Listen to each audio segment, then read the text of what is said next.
हरे कृष्णा। सुखमय संडे सत्संग में सभी का हार्दिक अभिनंदन है। श्री गुरुदेव श्री कृष्ण को याद करते हुए शुरू करते हैं आज का सुखमय सत्संग। जैसे मिश्री के टुकड़े को मुंह में रखें और काम करते रहें तो मिश्री अपने आप मुंह में घुल जाती है, वैसे ही अपने मन और बुद्धि को प्रभु चिंतन में लगाकर रखें और अपना कर्तव्य करते रहें तो मन और बुद्धि मिश्री की तरह अपने आप प्रभु के चिंतन में घुल जाती। तो संत कहते हैं कि चिंतन मिश्री की तरह है, प्रभु का चिंतन मिश्री की तरह है, क्योंकि राम नाम अति मीठा है, कोई गाकर देख ले। राम नाम बहुत मीठा है लेकिन गाने वाला चाहिए, उसको गाए। साथ ही रूप लीला ध्यान या लीला चिंतन, रूप ध्यान कैसे भी, या नाम जप कैसे भी तरीके से जब हम भगवान से जुड़े रहते हैं तो वही चिंतन हमारे मन मस्तिष्क में चलता रहता है। वो मिश्री को मुख में रखे रखे वो स्वयं ही मुख में घुल जाती है, वैसे ही। और मिश्री अंदर बाहर कहीं से भी कड़वी खट्टी या कोई दूसरे टेस्ट की नहीं होती, वो अंदर बाहर सब जगह से मीठी ही होती। और जो पित्त का रोगी होता है वो जब मिश्री को अपने जीभ पर रखता है, जिह्वा पर रखता है, तो उसको मिश्री भी कड़वी लगती है। वैसे ही हमारा मन विकारों से, विचारों से इतना भरा हुआ है कि हमें राम का नाम मीठा नहीं लगता। राम नाम रूपी मिश्री मीठी नहीं लगती, कड़वी लगती। अब जैसे किसी रोग को ठीक करने के लिए वैद्य या डॉक्टर हमें कड़वी मेडिसिन देते हैं, कड़वी दवा देते हैं, तो हम उसको एकदम नाक बंद करके और ऐसे मतलब ज़बरदस्ती लेते हैं कि ठीक होना है तो ये खाना पड़ेगा। वैसे ही जब मन के रोग हो जाते हैं, मनोरोगी जब बन जाते हैं, तो नाम से वो रोग ठीक होते हैं। और नाम रूपी औषधि लेंगे तो वो कड़वी लगेगी, इसलिए मन कहेगा इसको मतले मतले मतले, मतलब थोड़ी देर लेंगे तो अपन कहेंगे हो गया, फॉर्मेलिटी हो गई, बस अब खड़े हो जाते हैं, बहुत देर हो गई नाम लेते हुए, 2 मिनट 4 मिनट ले लिया। या हम यूँ बोल देंगे, लोग हमसे कोई साधु संत भक्त से चर्चा हो तो हम कहते हैं हम लेते ही रहते हैं, हमारे मन में चलता ही रहता है, हम मन में भगवान को याद करते हैं, लेकिन प्रॉपर एक तरीके से हम कुछ नहीं करते।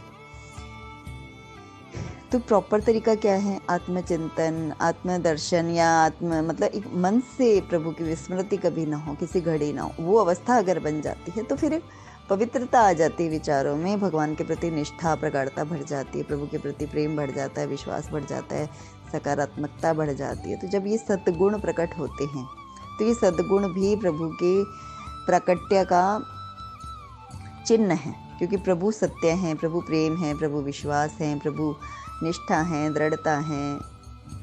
तो जो जो प्रभु सद्गुणों के रूप में प्रकट होते हैं, वैसे वैसे माया के अवगुण या हमारे मन के अवगुण एक एक करके नष्ट हो जाते हैं, क्योंकि प्रभु अनंत, प्रभु कथा अनंता।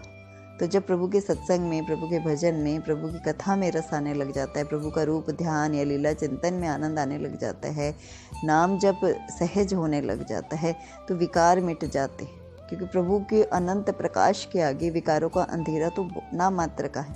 और वैसे भी जिस तरह बिजली का बटन ऑन करने से कमरे का, घर का अंधेरा दूर हो जाता है, एक बटन दबाने की देरी होती है, वैसे ही राम के नाम, कृष्ण के नाम का जब बटन हमारे हृदय में चल जाता है तो हृदय का अंधकार, हृदय के विकार सब चले जाते हैं। वो विकार वहाँ थे ही नहीं। अब जैसे अंधेरे में हमें कई बार भूत का आभास होता है, हमें ऐसे वहम हो जाता है कि यहाँ कुछ है कुछ है, लाइट जलाते हैं तो वहाँ कुछ नहीं होता। बस वैसा ही हमारे हृदय में अंधकार की वजह से हमें इतने विकार और ये सब, हम खुद को ऐसे सोचते हैं, हम दोष देते रहते हैं स्वयं को कि हम पापी हैं, हम दुष्ट हैं, हमसे बुरा पापी कोई नहीं है, हमसे खराब कोई नहीं है। ये सब हम अपने लिए सोचते रहते हैं और दुखी होते रहते हैं, परेशान होते रहते हैं। लेकिन जब राम नाम के बटन से राम नाम का प्रवाह होता है तो राम तो स्वयं प्रकाशवान, ये नाम ही बीज मंत्र है, इस नाम में ही प्रकाश है। नाम से जन्म जन्म के विकार मिट जाते हैं, जन्म जन्म का अंधेरा दूर हो जाता है और संसार 84 का चक्कर मिट जाता है। तो नाम ही नहीं लिया जाता, सबसे इजी नाम है और वही लेने में इतनी दिक्कत महसूस होती है।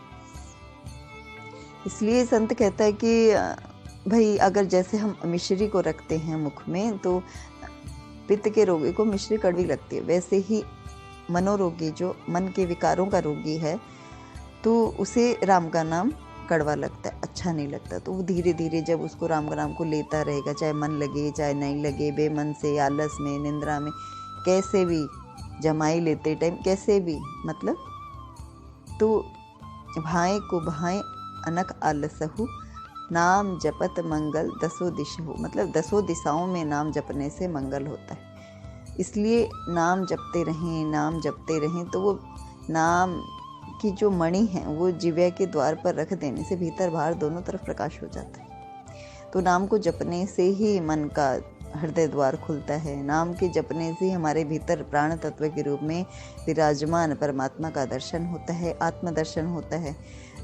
और नाम जपने के लिए कोई विशेष नियम नहीं है। नाम हम कहीं भी, पवित्र अपवित्र, बेड पे, किचन में, बाथरूम में, पूजा रूम में, व्यवसाय, दुकान पे, ऑफिस पे, कहीं भी हम नाम जप सकते हैं, कैसे भी, नहाए बिना नहाए, कोई परेशानी नहीं है। नाम हर अवस्था में पवित्र है। नाम पवित्र है तो हमारी अवस्था मैटर नहीं करती। अब कुछ लोग इतने कर्मकांड से बंधे होते हैं, उनको ऐसे लगता है कि नहीं, पूजा के आसन पे बैठेंगे, नहा के बैठेंगे, मंदिर में बैठेंगे तभी नाम लेंगे। इस सिस्टम की वजह से वो नाम ले ही नहीं पाते। क्योंकि बहुत बार होता है घर में कोई उत्सव है, कुछ है, अच्छा है, बुरा है, तो क्या भागदौड़ इतनी हो जाती है और वो नाम ही छूट जाता है, बाकी सब कुछ हो जाता है। इसलिए नाम को भगवान ने पवित्र और हर वक्त 24 घंटे किसी भी अवस्था में उसको बस लेना है। तो इसलिए उस नाम को लेने की आदत अगर हमें पड़ जाती तो प्रभु का नाम लेने की हमें इतनी हैबिट जब पड़ जाएगी तो मतलब हमारा हर कर्म बंदगी बन जाता है। हर चीज़ में हम उन्हीं का भाव करने लग जाएंगे, क्योंकि जो भाव बढ़ेगा तो भाव आएंगे, और भाव आएंगे तो हमारी निष्ठा, प्रेम, विश्वास बढ़ेगा, श्रद्धा बढ़ेगी, और फिर प्रभु की कथा में, भजनों में, सब चीज़ों में रुचि होने लगेगी। तो करत करत अभ्यास के जड़मति हो तो सुजान। जितना हम अभ्यास करेंगे, जितना प्रभु से जुड़ेंगे, उतने हमारे मन का मैल धुलता चला जाएगा।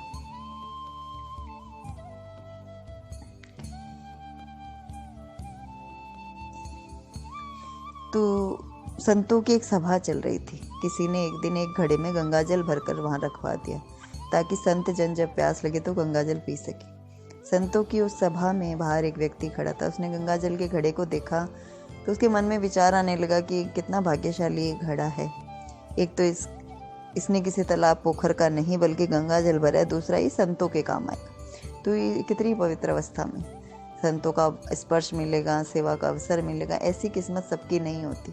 वो व्यक्ति मन में सोच रहा होता है। घड़ा, उसके मन के भाव पड़ता है। घड़ा बोलता है कि बंधु, मैं तो मिट्टी के रूप में, शून्य रूप में पड़ा था, किसी काम का नहीं था। कभी नहीं लगता था कि भगवान ने हमारे साथ न्याय किया है। एक दिन एक कुम्हार आया, उसने फावड़ा लेकर मार मार कर मुझे खोदा और गधे पर लाद कर अपने घर ले आया। वहाँ ले जाकर उसने मुझे बहुत रोंदा, फिर पानी डालकर गूंदा, चाक पर चढ़ा कर तेजी से घुमाया, गला काटा, फिर थापी मार मार कर बराबर किया।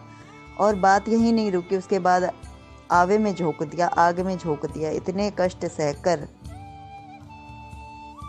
तब मैं घड़ा बना, और फिर मुझे गधे पर लाद कर बाजार में भेज दिया गया। वहाँ भी लोग आते, ठोक ठोक के मुझे देखते।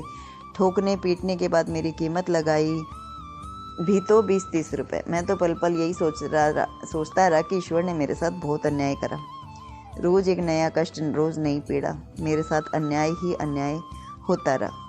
लेकिन भगवान ने कृपा करने की जो योजना बनाई वे मुझे उस टाइम तो नहीं पता थी, लेकिन बाद में पता चली कि एक सज्जन ने मुझे खरीदा और उसने गंगा जल भर कर संतों की सभा में मुझे भेज दिया। तब मुझे आभास हुआ कि कुम्हार का फावड़ा चलाना भी प्रभु की कृपा थी। उसका गूंथना, आवे पे जलाना, बाजार में लोगों के द्वारा ठोके जाना में भी भगवान की कृपा की। भगवान ने कृपा करके इतनी सारी प्रतिकूलताएं देकर मुझे संतों के चरणों में डाल दिया।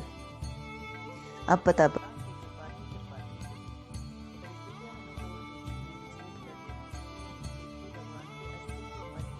लग जाते, क्योंकि तब हम सब में शक्ति नहीं होती कि प्रभु की लीला को समझें, भविष्य में क्या होने वाला है उसको देख पाएं। इसी नादानी में हम ईश्वर द्वारा कृपा करने से पूर्व की जा रही तैयारी को नहीं समझ पाते। उन्हें तो वैसा सारे पूजा पाठ, सारे जतन कर रहे हैं, फिर भी प्रभु प्रसन्न नहीं होते। ऐसे भाव हम अपने मन में लाते हैं। लेकिन प्रभु, हम कुछ भी सोचें, हम कैसा भी करें, हम कुछ भी करें, प्रभु अगर प्रभु को हमें पकड़कर संत के चरणों में डालना है तो डालना ही है। कैसी भी अवस्था, जितनी ज़्यादा मजबूरियाँ या प्रतिकूलताएं, अब हम इन जनरल हम किसी से बात करते हैं, सब अपने दुख बताते रहते हैं। मैंने ऐसे भोगा, मैंने ऐसे संघर्ष करा, मैंने बहुत झगड़े करे, मैं ऐसे आगे आया, मेरे को ऐसे सफलता मिली, या ऐसा ऐसा कुछ कुछ सबके जीवन में कुछ कुछ होता है। लेकिन वास्तव में क्या, अगर प्रतिकूलता अधिक है तो उसने अपने चरणों से भी तो लगा रखा है ना। जो उसके चरणों के ज़्यादा निकट है उसी के जीवन में प्रतिकूलता है। जितने भी भक्तों के चरित्र हम पढ़ेंगे सभी में हम देखेंगे वो अपनों के द्वारा सताए हुए होते हैं, क्योंकि दूसरे के सताने की तो किसी क्या फ़र्क पड़ता है, उसका हम त्याग करके आगे बढ़ सकते, लेकिन अपनों का हम त्याग नहीं कर सकते। इसलिए जीवन में जितनी भी प्रतिकूलता है, हारी बीमारी है, तकलीफ आराम है, अपमान है, मान सम्मान नहीं है, काम धंधा नहीं है, संतान नहीं है, शादी नहीं हो रही है, जितनी भी प्रतिकूलताएं जिनसे हमें तकलीफ होती है, उन सब से निकलने का या उनके बारे में ना सोचकर अगर हम भजन करें, क्योंकि एक भाव ये हमेशा अपने मन में रखना चाहिए कि हम किसी भी योग्य नहीं तो भी हम भगवान के योग्य हमेशा, क्योंकि उसने हमें मनुष्य बनाया, उसने अपनी श्वास से बनाई, उसने हमें हमारे भीतर हमारे हृदय में प्राण तत्व के रूप में छुपकर अपने लिए हृदय को मंदिर बनाया। ऐसा भाव जब हम रखते हैं और उनका नाम जप करते रहते हैं तो हमें अंधेरों में भी रास्ते मिलते हैं, आगे बढ़ने के सुअवसर मिलते हैं। कैसे न कैसे भगवान कोई ना कोई व्यवस्था अवश्य करते हैं। आवश्यकता है तो धैर्य की, समझदारी की, शांति